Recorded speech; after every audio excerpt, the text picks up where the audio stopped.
पता नहीं सही से पढ़ पाऊंगी या नहीं। बाहर आई तो जैसे अखबार, लौट आए हैं फिर अदम से वो ख्वाब सारे, हिसाब सारे। बहुत यकीन है मुझे कि बोगनविलिया खिल चुका होगा हर तरफ जेएनयू में। 3 ही दिन तो नहीं थी, क्या ही फर्क पड़ता है। जेएनयू की इस धरती को, इस क्रांतिकारी धरती को, जेएनयू के तमाम क्रांतिकारी लोगों को मेरे तरफ से जय भीम, लाल सलाम और क्रांतिकारी सरकार। बहुत पहले मैंने कहा था, जब हमें रस्टिकेट किया गया था, तभी मैंने कहा था कि बाहर आएगी, जरूर आएगी। हर सर्द रात के बाद बाहर जरूर आती है। सर्द कठोर चट्टानों को तोड़ के बाहर आती है, और जेएनयू में तो बिल्कुल आएगी। और जेएनयू हर वक्त एक खूबसूरत फूल बनकर निखरता है, उसकी खुशबू चारों ओर फैलती है।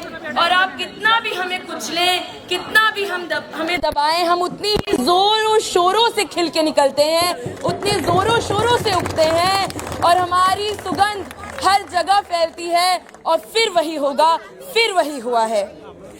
साथियों, जब हम जेल में थे, मैं, कॉमरेड गोपिका, कॉमरेड नेहा, कॉमरेड गौरी साथ में थे। कॉमरेड दानिश थोड़ी अलग थी, एमआई रूम में थी, लेकिन ठीक है, उनको थोड़ा बेटर बेड मिल गया था। बहुत कुछ कहने के लिए है, समझ नहीं आ रहा क्या कहूँ। क्या बताऊँ कि तिहाड़ कैसा था, या ये बताऊं कि हमारे दिलो दिमाग में उलझने क्या थी।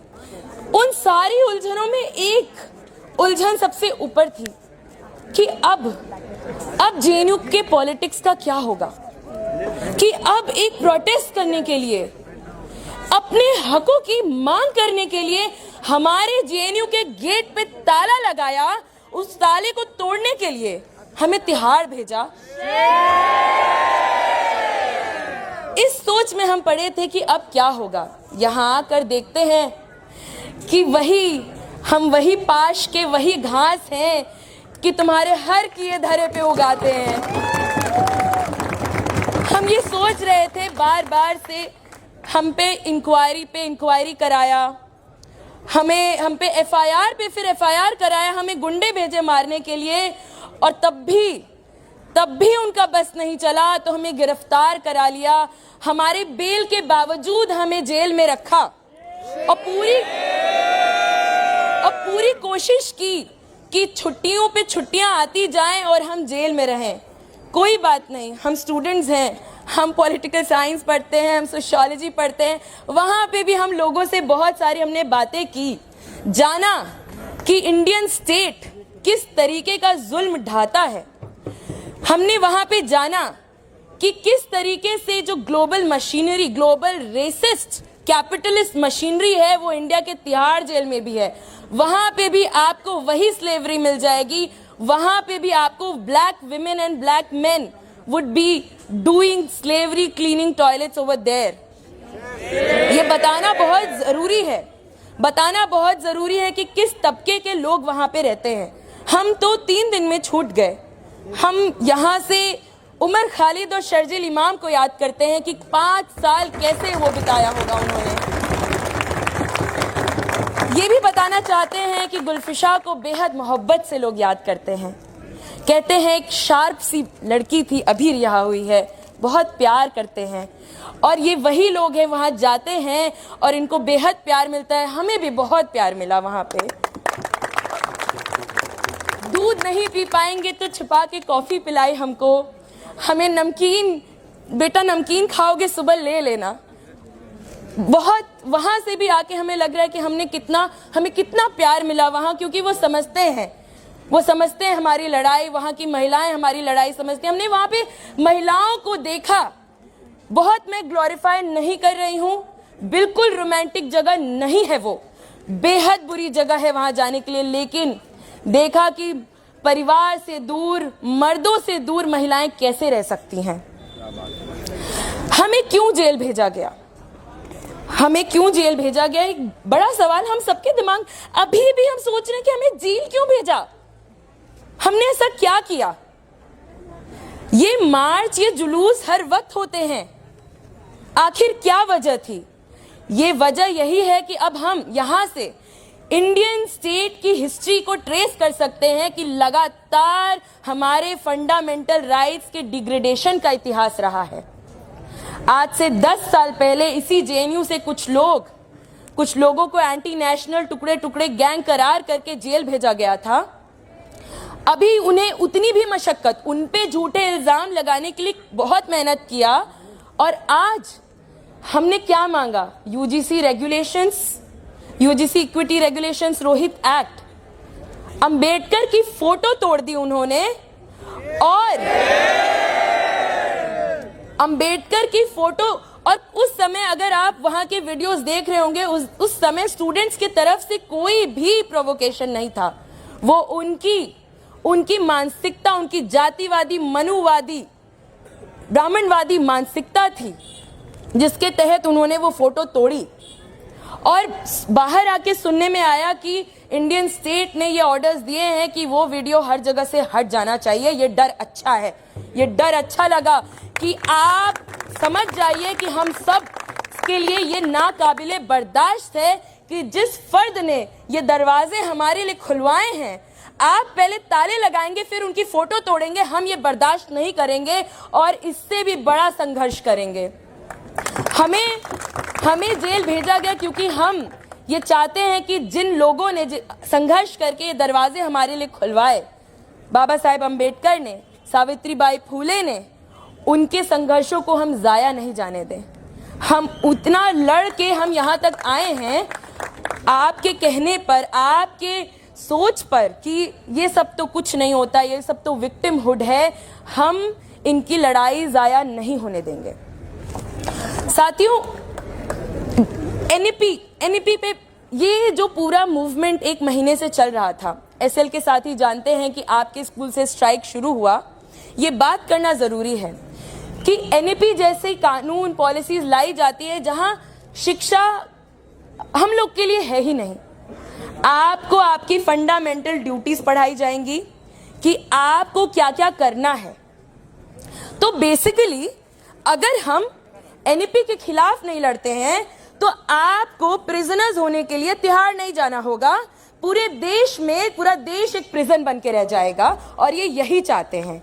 ऐसे पॉलिसीज लाके हम पढ़े ना, हम सोचे समझे ना, हमें बस बताया जाए कि तुम्हारा कर्तव्य क्या है, तुम क्या कर सकते हो, क्या नहीं कर सकते, तुम्हारा धर्म ये है, वगैरह वगैरह। सिद्धांता के खिलाफ एक बहुत जरूरी लड़ाई चल रही थी। ये इनके लिए घातक थी। तभी वीसी कहती है कि I will go, I might go but Siddhanta won't go. समझिए ये बहुत उनके लिए बहुत जरूरी स्टेप था कि सिद्धांता ये चाहते हैं कि हम ऐसी फर्जी पढ़ाई पढ़ें, हमारे लिए पढ़ाई लिखाई ना रहे। एनईपी जैसे कानून से सेंट्रलाइजेशन किया जा रहा है यूनिवर्सिटीज का, जहां पर वीसी एक चीज बोलेगी वो होगा, नहीं तो एसीपी के साथ उनका गठबंधन होगा और किसी न किसी धारा के तहत आपको अंदर भेज दिया जाएगा। ना सिर्फ इतना ही, उसके अलावा चाहे वो हमारी स्पेसेस, आप दुनिया के किसी इजराइल पैलेस्टीन पे लगातार बॉम्ब गिराता रहता है, वहां के लोगों के साथ साथ उनका देश, उनका घर, अपना घर, उनको पहचान में ही ना आए, अपना कुछ हो ना, ये करना भी बहुत जरूरी है। और ये हमारे साथ भी हम जैसे लोगों के साथ जो हमारे स्पेसेस है, हमसे लगातार छीनने की कोशिश की जाती है कि हमारी लाइब्रेरी हमारी ना रहे, हम वहां जाएं तो हमें बताना पड़े हम कौन है। रोज रोज आप जाएं, अंदर जाएं, बाहर आएं, आपको हर वक्त दिखाना पड़े कि आप कहीं क्रिमिनल तो नहीं हैं। They are criminalizing each one of us, remember this. इसके खिलाफ ये लड़ाई थी कि इस देश में हर इंसान जो अपनी बात रखे, जो पढ़ता लिखता हो, वो क्रिमिनल ही ना बन जाए।